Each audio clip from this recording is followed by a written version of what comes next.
कल 2 दिन पहले तुर्की बिरादर इस्लामी तुर्की मुल्क में मैंने टिकट खरीदा हुआ और मुझे बताया गया कि आप ट्रांजिट में तुर्की की जमीन पर पाकिस्तानी होते हुए कदम नहीं रख सकते। बात हुई थी, पहला ट्वीट ही मरियम ने किया था कि हो जाए नाहल, होती है तो नाहली हो जाए। अब ऐसे वक्त पर राजी हो गई और आज के हालात की तरह नहीं कि जहां समझौता तो दूर की बात, कोई साथ बैठने को भी तैयार ना हो। और था तो वो अपने जवान बेटे को शादी की तरफ माइल कर रहे थे। तो ये मेरी इज्जत हुई। वजीर खारजा साहब, आजकल आप इंटर्नशिप कर रहे हैं वजारत उज़्मा के लिए, माशाल्लाह माशाल्लाह। आप अपने उसको फोन करेंगे काउंटर पार्ट को तुर्की में कि पाकिस्तान के लोगों की ये इज्जत है कि मेरा वीजा लगा हुआ है और मैं तुर्की की सरजमीन पे पाँव नहीं रख सकता। मैंने जब उस औरत से पूछा, मैंने कहा अगर मेरा अमेरिका का वीजा लगा हुआ है, ये लो अमेरिका का वीजा है, मैं फिर भी तुम्हारी सरजमीन पे, कहते नहीं ये इज्जत है। रोज आप भाग रहे हैं, इधर जा रहे हैं, उधर आनियां जानियां। मुझे बताएं क्या क्या आपने हशर कर दिया इस मुल्क के लोगों का और मेरे ग्रीन पासपोर्ट का, कि हम जूते खाते हैं बाद में।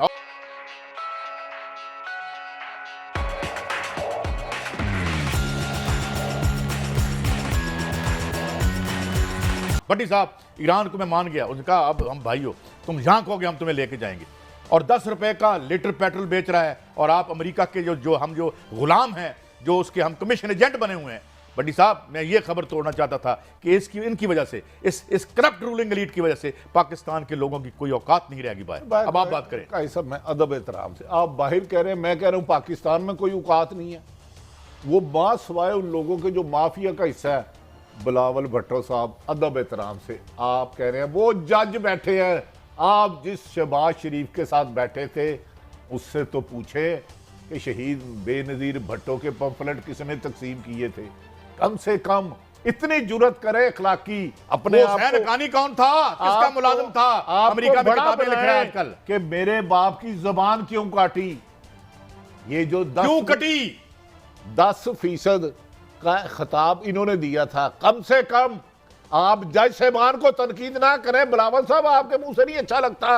आप शहबाज शरीफ साहब से पूछे, आपकी वालदा की वो जेल के बाहर खड़ी होती थी, इतने साल अंदर करो। मेरी माँ जेल के बाहर खड़ी होती थी तो आपका जेल का अमला उनके साथ क्या सलूक करता था। आप कमाल कर रहे हैं। जज साहबान पे एक उमर साहब बंदियाल का इतना कसूर है। एक बंदा खड़ा हो गया यार, साकब सलाम निसार करते का हैं इतना कसूर है। आसफ सईद खोसे का वो दरवेश इफ्त आदमी थे, वो इनके दबाव में नहीं आए। 3 जस्टिस साहबान का कसूर मैं बता देता हूं। कादी साहब, साकब निसार साहब के पास कुछ खतूत है जो इनके अब्बा जी ने भेजे हुए हैं नवाज शरीफ के। मेरे मुल्क को गिद्धों की तरह खाने वाले कानून की गिरफ्त में आ जाएंगे। वो जो 11 अरब के केस माफ कराए हैं दोबारा खुल सकते हैं।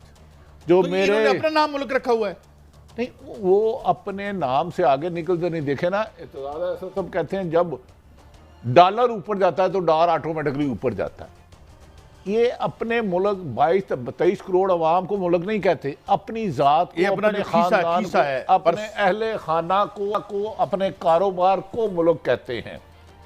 इलेक्शन अगर आज हो जाता है तो ये एक दिन भी वजीर खजाना नहीं रह सकते, क्योंकि वजीर कंगला बना दिया पाकिस्तान को, कंगालिस्तान बना दिया इन्होंने। मोहतरम इसहाक डार साहब ने आपने मुल्क को मेहनत तो बड़ी बता दिया। 30-40 साल से मेहनत कर रहे थे वो, अल्लाह ने बड़ी कामयाबी अता फरमाई और मेहनत का फल इन्हें इनके खानदान को मिला। और आज काई साहब, मुझे बड़ा ही दुख हुआ कि आपके वतन अजीज में, मेरे वतन अजीज में सिल्वर जुबली या गोल्डन जुबली मनाई गई और उसमें इलेक्शन के फरार के रास्ते अपनाए गए। मोहतरम फायद ईसा साहब भी तशरीफ फरमा थे। हाँ, बड़ा आइन की बड़ी तशरीह की जा रही थी, गोल्डन जुबली आइन आ गया।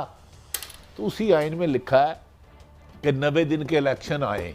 उस आइन में क्या कर रहे हैं उस पार्लियामेंट में कि आप जिस मुल्क में अदलिया आज़ाद ना हो, इंडिपेंडेंट ना हो, इंसाफ करने में रुकावटें डाली जाए, उस मुल्क में अमन हो नहीं सकता।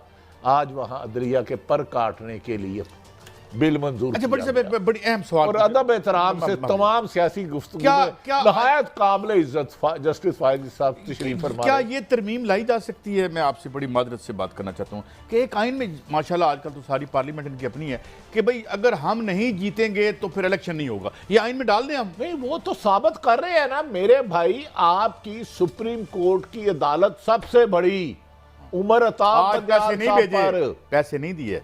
कल हम देखेंगे अदालत क्या। वही मैं अर्ज है ना, अब इम्तहान है इस मुल्क में, जज साहबान ने आइन और कानून के तहत मैं मुल्क चलाना आपसे है। खबर कि फोड़ना सिलसिला चाहता हूँ, मुझे माफिया। बताएं आपके पास जो रिजॉल्व है चीफ जस्टिस साहब का, आपके पास क्या खबर उस हवाले से? काजी साहब, गुजारिश ये है, आज सूलन रात 12 बजे तक प्राइम मिनिस्टर ऑफ पाकिस्तान को आफ्टर 12 बजे तौहीन अदालत में बुलाया जा सकता। पर अब मैंने खबर ब्रेक करनी है। पहली बात तो बिलावल भुट्टो साहब ये है कि आपकी वालदा मोहतरमा शहीद बेनज़ीर भुट्टो के खिलाफ पंजाब के चीफ एग्जेक्टिव एक जज को हुक्म दे रहे थे और वो सुन रहा था, और वो और जिसके साथ आप बैठे हुए हैं, आज आप उन्हीं लोगों के साथ बैठे हुए हैं जिनके खिलाफ कभी आप लड़ा करते थे। और दूसरी बात मैं आपसे पूछना चाहता हूँ, आप वजीर खारजा हैं, मैं उनकी गुफ्तगू सुन रहा था, वो कहने लगे हमने तुम्हारे लिए लड़की देख ली है। तो मेरे दिल में ये आया, लड़की देख ली तो आप खुद कर लो। अगर लड़के ने देखनी है तो उसको दिखाओ ना, पहले उसकी पसंद होनी चाहिए। लेकिन यही हमारी पूरी कौम का प्रॉब्लम है, हम हर चीज को मरोड़ तोड़ के हमने तुम्हारे लिए कर लिया है, ठीक है। अब IMF की नई शराइत आ गई, IMF ने कोई नई शराइत नहीं दी। माय डियर कंट्रीमैन, अपनी आंखों को खोलो, यू आर वेरी फुलिश। आप में से किसी को इकोनॉमिक्स का ई भी नहीं पता, सच में आपको बता रहा हूं। पढ़ना लिखना तो बहुत दूर की बात। मेरे साथ कॉलेज में जितने बच्चे थे ना कॉलेज में मेरे साथ, कोई वजीर बन गया, कोई मुशीर बन गया, यकीन करो सब फेलियर थे, सब फेलियर थे। मैं भी बोलता हूं, मेरे दोस्त हैं मेरे साथ बैठते हैं, फेलियर थे सारे, मेरी कॉपियों से कॉपी कर करके पास होते थे, सबको नोट्स में देता था, सब नालायक। कोई वजीर, कोई मुशीर, कोई किसी कंपनी का बहुत सीनियर अफसर, कोई। हाँ बिल्कुल। अब दूसरी बातें हैं आपकी, जिसको हम कहते हैं ट्रांसपेरेंसी, अकाउंटेबिलिटी या करप्शन, ये तीनों एक जगह खड़े हुए हैं। लास्ट टाइम जब यहाँ पे कराची यूनिवर्सिटी में IMF वाले आए थे, मोहतरमा भी थी, डॉन नाथन भी था, सब लोग वर्चुअल प्लस इन प्रेजेंस, तो वहाँ पे they had lot of interest in ensuring के जो प्रोग्राम होगा उस प्रोग्राम के चलने के दौरानिए में ट्रांसपेरेंसी जो है उसके तकाजे पूरे करने के लिए हम काविशें करेंगे।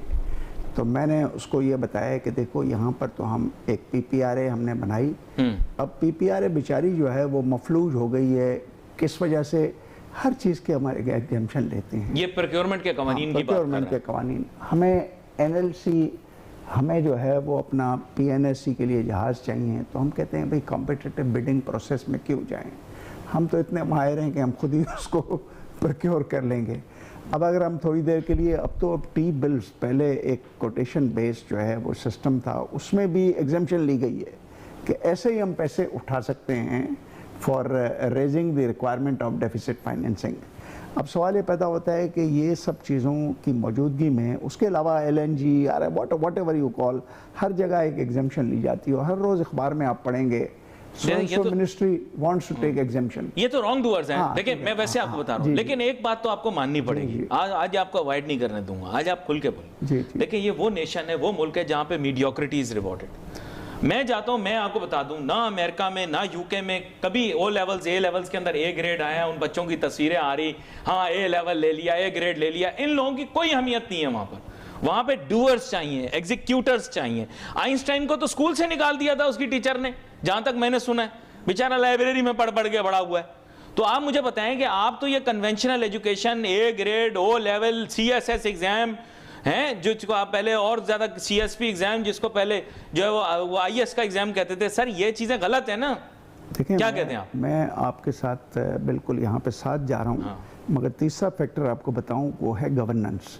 सिंगापुर में जब एक ट्रांजिशन और ट्रांसफॉर्मेशन हो रही थी, तो इन सिर्फ 3 चीज़ों के ऊपर एक फोकस किया गया था कि इनको करें। अब आपने जो बात की, आज मैं अखबार में पढ़ रहा था कि भाई chief economist, one of the, they could be many in the IMF, उनका ख्याल ये है कि पाकिस्तान में जो है वो जब 18th अमेंडमेंट के ज़रिए डिवोल्यूशन हो गई है, तो why the education should exist simultaneously in federation and in provinces. 70 अरब रुपए जो है आज अखबार में आया है कि हमने हायर एजुकेशन कमीशन को दे दिए।